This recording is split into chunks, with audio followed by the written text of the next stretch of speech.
Bwana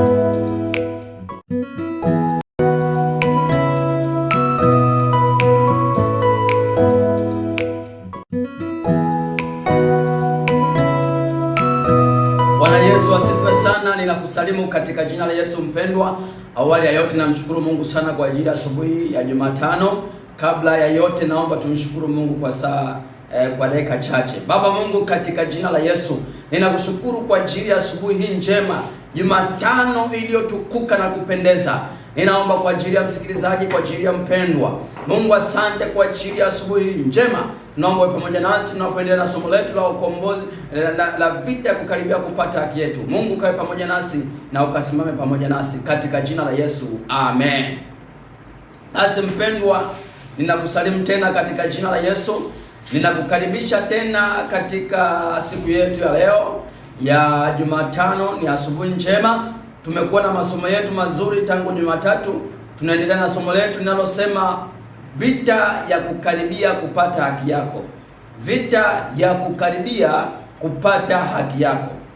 Katika siku ya Jumatatu tuliweza kuona kitabu cha Kutoka. Tukaona mambo tuliyojifunza pale. Jambo la kwanza nikasema unapoona vita inapamba moto kwenye maisha yako, jua kabisa haki yako iko karibu au ushindi wako uko karibu. Na Jumanne vivyo vivyo tukaendelea na hiyo kipengele cha kwanza ambao tuliona maisha ya Daudi na namna Yesu mwenyewe alipokuja akapingwa. Leo Jumatano nataka tujifunze jambo la pili katika somo la vita ya kukaribia kupata. Jambo la pili tunalojifunza katika somo hili kwamba vita ya kukaribia kupata haki yako. Jambo tunalojifunza kwenye Kutoka 14 na mstari wa 10 mpaka 15. Jambo la pili tunalojifunza, andika: Mungu anazo njia nyingi za kumwokoa mwanadamu. Andika jambo la pili tunalojifunza katika somo hili. Mungu anazo njia nyingi za kumwokoa mwanadamu. Andika kitabu cha Isaya 55 na mstari wa 8 hadi ule wa 9. Kitabu cha Isaya sura ya 55 na mstari wa 8 mpaka ule wa 9. Biblia inasema, nitasoma katika jina la Yesu, kitabu cha Isaya 55 na mstari wa 8 hadi wa 9. Jambo la pili tunalojifunza, Mungu ana njia nyingi sana za kumwokoa mwanadamu. Biblia inasema, maana mawazo yangu si mawazo yenu, wala njia zenu si njia zangu, asema Bwana. Kwa maana kama vile mbingu zilivyo juu sana kuliko nchi, kadhalika njia zangu zilivyo juu sana kuliko njia zenu, na mawazo yangu kuliko mawazo yenu. Kwa unaweza kuona wakati safari ya wana wa Israeli inaendelea, nyuma wanaona maadui, mbele wanaona bahari. Kwa akili zao waliona ndo maisha yao yamefika mwisho. Rimashanto rapapapa, naomba unisikilize sana. Waliona maisha yao yamefika mwisho. Waliona ndo wanapoteza maisha, wanafia jangwani. Wanaanza kunung'unika, wanasema ni heri ungetuacha kule utumwani, kuna makaburi wangetuzika, kuliko kuja kufia majangwani hapa.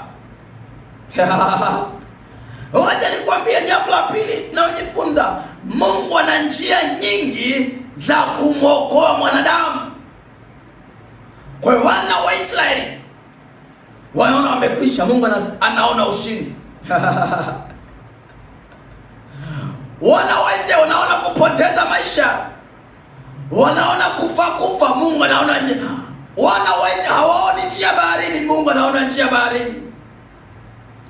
Wana wa Israeli wanawaza kuangamizwa na maadui zao, Mungu anawaza kuwapoteza maadui zao. Rapapapa, hehehe, naomba nisikilize. Kwa hiyo Mungu ana njia nyingi sana za kumwokoa mwanadamu. Ndio maana nasema mawazo yangu si kama mawazo yenu, Naongea na mtu mmoja anaona ana ada, ametelekezwa na wazazi wake, ametelekezwa na ndugu zake, amekataliwa na wazazi wake, amekataliwa na majirani zake, amekataliwa na wapendwa wenzake, yaani amekataliwa mpaka kanisani kwake anakosali wote wamemkataa. Ninaongea na wewe, mawazo yako yamefika mwisho. Unaona nitatokaje hapa? Mbona kazini kwangu kumeharibika? Ukiangalia kushoto bosi wako hakutaki, ukiangalia kulia wafanyakazi wenzako hawakutaki, ukiangalia mbele yako wazazi wako hawakutaki, nyuma yako ndugu zako wamekukataa. Unasema hapa nitachomoka vipi? Nisikilize, mawazo ya Mungu si kama ya kwako. Njia za Mungu sio kama za kwako. Unavyowaza hivyo, Mungu anakuwazia njia, anakuwazia mpango ulio mwema. Unapojiombea kupoteza maisha, Mungu anasema mwanangu, usiombe kupoteza maisha. Ninaona mlango mkubwa kwako wa mafanikio. Ninaiona haki yako kubwa inatokea maishani mwako, lakini kwa sababu ya wanadamu kushindwa kusimama na kusonga mbele, wanajikuta wanaishia njiani. Bwana Yesu asifiwe sana. Mungu ana njia nyingi za kumwokoa mwanadamu. Anasema kama ilivyo mbali mbingu na nchi, ndivyo mawazo yake yalivyo mbali na mwanadamu, ndivyo njia zake zilivyo mbali na mwanadamu. Kwa hiyo usije ukawaza kukata tamaa kwamba kwa sababu mchungaji anitaki na kanisa naacha. Nani akwambia mchungaji ana njia ya kupeleka mbinguni? Kwa lazima uwe makini, usiache kanisa, usiame kanisa kwa sababu ya mshirika mwenzako. Hiyo ni laana kubwa. Kwa unapoona kwamba umekataliwa na wapendwa wako, unasema nitaokokaje hapa? Mungu ana njia nyingi za kukuokoa. Wale wote wanalia wanasema tutaokokaje na bahari? Kuna bahari mbele, nyuma kuna maadui, tutapitaje hapa? Mungu anasema hapana, mimi na njia nyingi. Ninyi mnaona bahari mbele, mnaona maadui, lakini mimi sioni. Ninaona ushindi kwenu. Kwa hiyo Mungu ana njia nyingi za kumwokoa mwanadamu. Ndio anasema mawazo yangu si kama ya kwenu. Wacha nikupe mfano mmoja kwenye kitabu cha Wafalme wa Kwanza. Wafalme wa Kwanza sura yake ya 19. Unaposoma Wafalme wa Kwanza sura ya 19 na mstari wake wa 4 mpaka ule wa 10, unakutana na habari za Elia.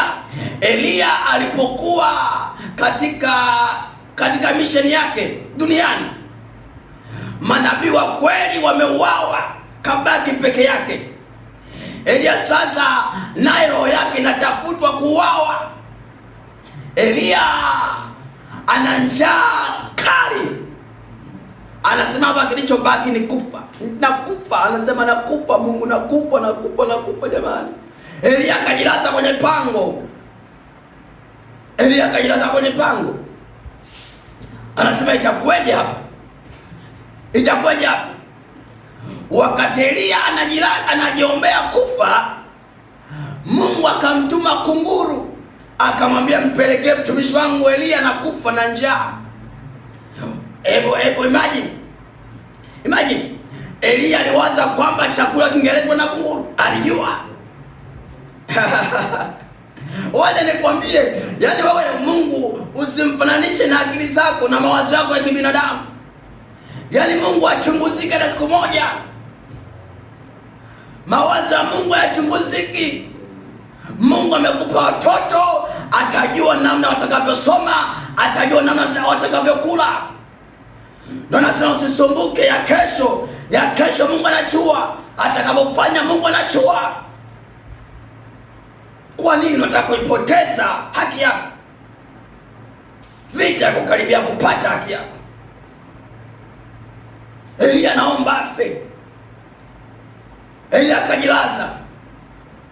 Mungu akamwambia Elia, bado safari ni ngumu, inuka, simama, endelea na safari. Ila Mungu bwana nichukue.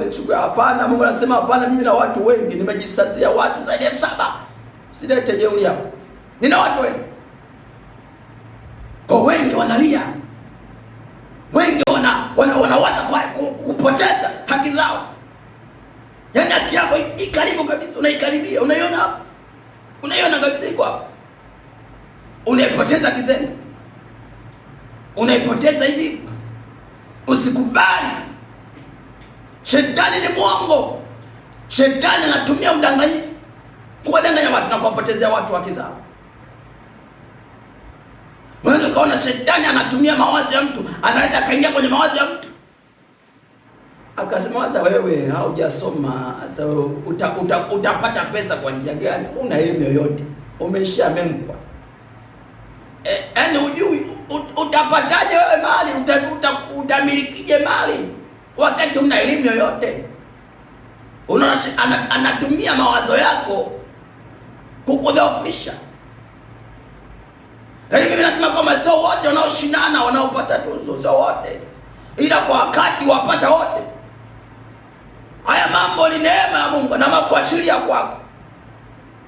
Unapoamua kuacha, kisa kuna mambo kadha wa kadha uyaelewe, unajipotezea haki yako. Vita ni ipo, vikwazo vipo. Yesu alisema mtu akinitumikia na anifuate, na mtumishi wangu alipo anasema kwamba ajikane, ajitwike msalaba wake. Maana yake nini? Maana yake kwamba utakumbana na changamoto, utakumbana na mateso, lakini licha ya mateso, licha ya vikwazo, Mungu ana njia nyingi za kukusaidia wewe. Mungu ana njia nyingi za kutengenezea. Kwenye Wakorintho wa kwanza 10:13 anasema jaribu halikuwapateni isipokuwa lililo kawaida ya imani yenu.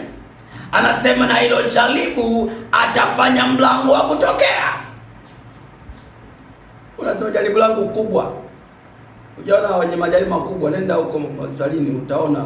Kama unaona unaumwa, nenda huko utaona wanaumwa zaidi. Kwa jaribu ulilonalo wewe, Mungu atafanya mlango wa kutokea. Atafanya mlango wa kutokea. Atafanya mlango wa kutokea. Maana akili zake hazichunguziki. Mawazo yake hayachunguziki. Ana njia nyingi za kukusaidia wewe. Ana njia nyingi za kukusaidia wewe. Wana wa Israeli wamejikatia tamaa. Wanasema hapa tumekwisha. Wanasema hapa tumekufa. Wanasema hapa tumeisha. Mungu akasema hapo hapo. Akili yako wewe inapofika mwisho, Mungu anaanziaga hapo. Anaanziaga hapo. Maana Mungu anataka kujionyesha kwamba yeye ni mkuu kuliko wewe, kuliko elimu yako. Maana usitegemee elimu yako, usitegemee akili yako. Ndio maana methali nasema usitegemee akili zako wala mawazo yako, bali mkabidhi Bwana mambo yako. Kwa hiyo mpendwa, nitaka nikutie moyo. Mungu ana njia nyingi sana za kukusaidia. Usije ukavunjika moyo. Usije ukakata tamaa. Usije ukawaza kuishia njiani. Utapigwa vibaya mno. Mungu ana njia nyingi za kukusaidia wewe. Ana njia nyingi sana. Kama aliweza kumsaidia Elia akamletea chakula kwa njia ya kunguru, hata kwako atafanya. Hata kama una pesa, hata kama kazi yako inasumbua, hata kama uelewi utafanyaje, utalipa nini kodi kwenye ofisi yako, si Mungu atafanya njia. Njia za Mungu hazichunguziki. Wenda kuna watu na wadai, unajua utapataje? Mungu atafanya njia pasipo na njia. Utapata. Utapata ila kulipa kodi, utapata. Mungu, maisha yako yako mikononi mwa Mungu. Maisha yako yako mikononi mwa Mungu. Maisha yako anayo Mungu. Anajua utaishi vipi, utakula vipi, na utaendelea vipi. Usije ukawaza kwamba hapa jamani nitafanyaje. Sio utafanyaje, Mungu anajua, ana njia nyingi sana. Kwa jambo la pili katika somo letu tunalojifunza, Mungu ana njia nyingi za kumsaidia mtumishi wake. Usije ukajikatia tamaa ukavunjika moyo. Mungu wa mbinguni akubariki sana. Jumatano nzuri kabisa iliyotukuka mbele za watu na mbele za Mungu wetu aliye mbinguni. Kwa hiyo jambo la pili ambalo tumejifunza kwamba Mungu ana njia nyingi sana za kusaidia wewe. Usije ukavunjika moyo, usije ukaishia njiani. Kwa hiyo mwisho kabisa, tunapoendelea na somo hili, naomba tuombe kabla ya kumaliza. Tuombe tena kuombea kwamba Mungu afanye njia, afanye mlango kwa ajili yako. Kama akili yako imefika mwisho, Mungu akufanyie mlango. Ufahamu wako unapofika mwisho, Mungu akufanyie mlango. Usione kushindwa, uone kushinda. Vita ipo, hiyo inaitwa vita kukaribia kupata haki yako.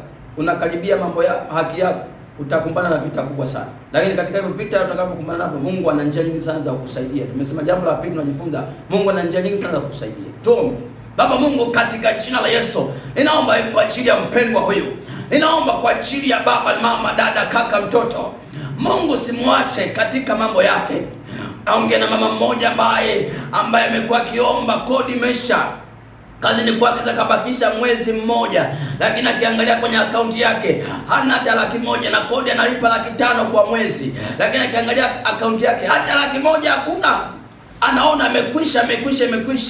Anasema atafanyeje? Anafanya mipango, anawaza na kuweka mipango ya kufunga ofisi. Mungu mfanyie mlango wa kutokea. Ajue kwamba njia zako si kama za kwake, wala mawazo yako wewe Mungu si kama mawazo ya mpendwa huyo. Mungu mfungulie mlango, Mungu mtendee mema, Mungu msaidie, Mungu mwinulie msaada baba huyo, mwinulie msaada dada huyo, mwinulie msaada mama huyo, mwinulie msaada kijana huyo aliyeteseka, anayehangaika, anatafuta mchumba aoni wa kuendana naye, anatafuta mahali aoni. Mungu mfanyie wepesi, fanyie njia pasipo na njia.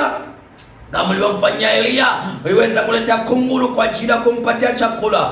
Mungu, ninaamuru chakula kitokee kwa mama huyo, ninaamuru chakula kitokee kwa baba huyo, ninaamuru chakula kitokee kwa mpendwa huyo, ninaamuru chakula kitokee. Mungu mfanyie mlango wa kutokea katika jaribu analopitia. Mungu mfanyie mlango, Mungu mtendee mema katika jina. Pokea neema ya chakula, pokea neema ya mtaji katika jina la Yesu, sema amen. Basi ukiwepo hapo, shikilia sadaka yako iwe kwenye mkono wako, utatuma kwa njia ya simu. Tuna namba ziko hapo, ambayo unafuatilia mitandao yetu ya kijamii, utatuma kwa njia ya namba zinazopita hapo mbele yako kwenye mtandao wako unaotumia. Naomba tuombe kwa ajili ya sadaka yako. Baba, katika jina la Yesu, ninaomba kwa ajili ya sadaka ya mpendwa huyo, anapokwenda kuitoa ikamfanyia mlango wa kutokea katika jaribu leo nalo, ukamfanyia njia pasipokuwa na njia. Mungu kamtendee mema katika mambo yake anayoyapitia. Ninatamka baraka na kibali kupitia sadaka hiyo katika jina la Yesu, amen. Mungu wa mbinguni akubariki sana. Tukutane Alhamisi, na Mungu wa mbinguni awabariki sana, amen.